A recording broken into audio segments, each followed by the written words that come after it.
Horton fail. I was scrambling to find the clip of Ike Eisenhower, the short version, about how if we're to be free, we must resist the influence of the people who make the weapons over the government that uses the weapons. You know, it was his last day in office, and it was way too little too late after he built thousands of hydrogen bombs and taken over half the world and overthrown legitimate governments in Guatemala and Iran and God knows where else. And then this bloody-handed monster said, by the way, I've left you a force in American life that you'll never be able to undo again. Good luck, everybody. And then turned it over to Mr. Missile Gap and Mr. Escalation, right-wing Democrat John F. Kennedy. So here we are stuck with this madness. It's not the military-industrial complex anymore. It's not even the military-industrial congressional complex anymore, which is what Ike wanted to call it in the speech in the first place. Now it's just the complex. Now it's the American economy, the American way of life. And our guest is NickTurse, and he's the author of The Complex, How the Military Invades Every Bit of Our Society. I'm sorry, I forgot the rest of the subtitle. Welcome to the show, Nick. How the hell are you? Good, Scott. Thanks for having me on. Everybody, you can find Nick at NickTurse.com. That's T-U-R-S-E, NickTurse.com. You can read him at Tom Dispatch and at Alternate. Right now he's in the middle of a book, right? Kill Anything That Moves, about Vietnam? Yes. That book's in the works. And then I have a new edited collection that's just come out. Right on. All right. So tell us about this complex. Draw a picture of this thing so that people can understand this quasi-free market we have in this country.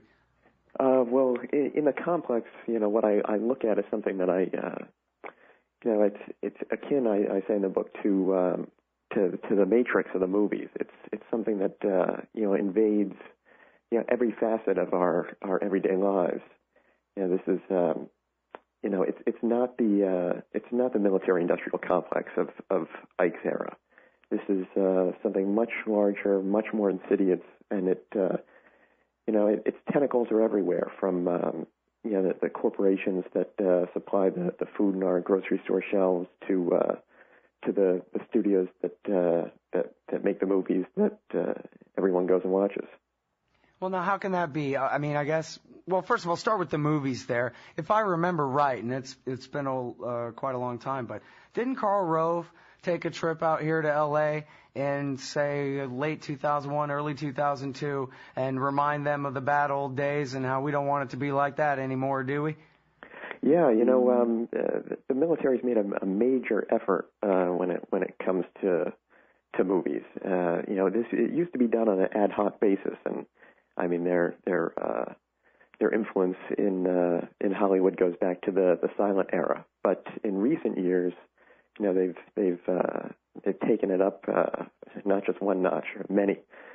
Right now, they rent an entire floor of an office building in Los Angeles, where they have special media liaison offices for each of the service branches: the Army, Navy, Air Force, Marines, and the Department of Defense writ large.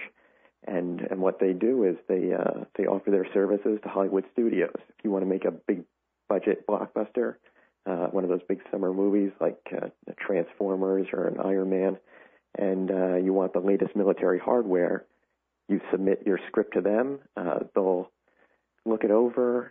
If they see anything objectionable, they'll make the changes and tell you what needs to be done so that you can get a hold of this glitzy taxpayer-funded hardware that isn't available anyplace else in the world. Well, and then so give us a rough ballpark. Are we talking about over, say, I don't know, the last 20, 30 years? Are we talking about tens of movies, dozens, hundreds, thousands of movies have been influenced this way by the Pentagon? Yeah, it goes into the hundreds. This is the way that business is done in Hollywood these days. Yeah, well, I'm glad that you mentioned Transformers specifically, because I went and saw Transformers with a young boy who's very important to me in my family, who I won't identify any more specifically than that.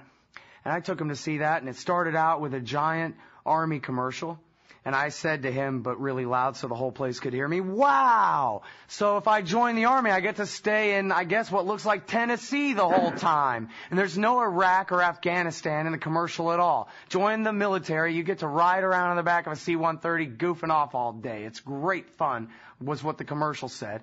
And then we had a long talk after the movie was over about how every single thing in that movie is a Lockheed product.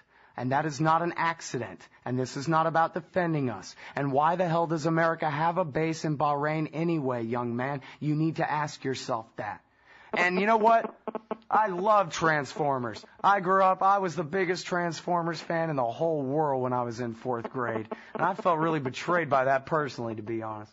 But anyway, so I don't know if you have anything more to say about that specific subject, but I mean, that's really powerful propaganda about what fun a F-22 fighter's gotta be. And you know, I was what, 10 or 11 when Top Gun came out, and the first thing I did was go home and play F-14, man. Sure, I think we were all there at one point. So, yeah. Well, now talk about the food on the grocery store shelves, because I think this is a good example. You know, we could even be talking about shoes. We could be talking about anything, right? Pretty much any real successful business in this country, part of their business plan has to be sell things to the Pentagon. Yeah, I mean, it's a huge market, and, you know, just about everyone's in it from, you know, it's almost impossible to walk down, you know, a grocery store aisle and not find, you know, the shelves just filled with products that are somehow wrapped up with the Pentagon. You know, it's a great way for these companies to make easy money. Pentagon pays, you know, top dollar, and you know, without an anti-war movement in this country, without you know, a popular discussion on what a military contractor really is, they're able to, you know, get away with this without people really having any idea the companies that they're supporting. Mm-hmm.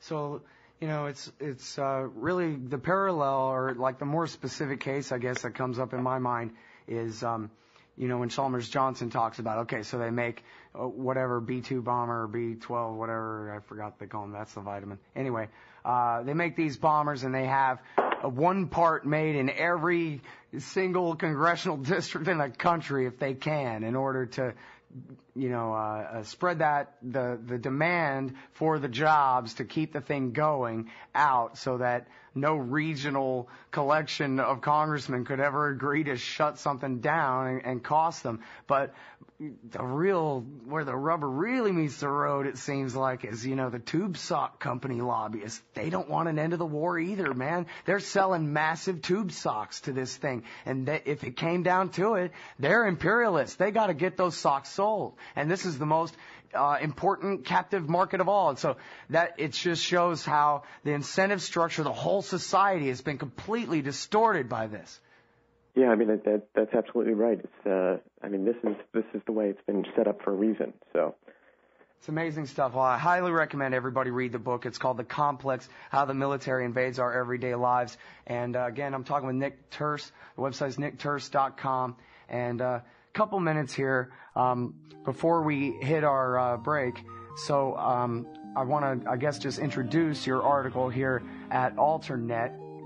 It's alternet.org, 5 jaw-dropping stories in WikiLeaks archives begging for national attention. And that taxi theme song means I was off by about a minute and a half. We had about 30 seconds left. So this is the article we'll be discussing after the break. It's at alternet.org. It's Nick Turse. It's Antiwar Radio, and we'll be back in a minute. This is the Liberty Radio Network, broadcasting the latest liberty-oriented audio content 24 hours a day at LRN.FM.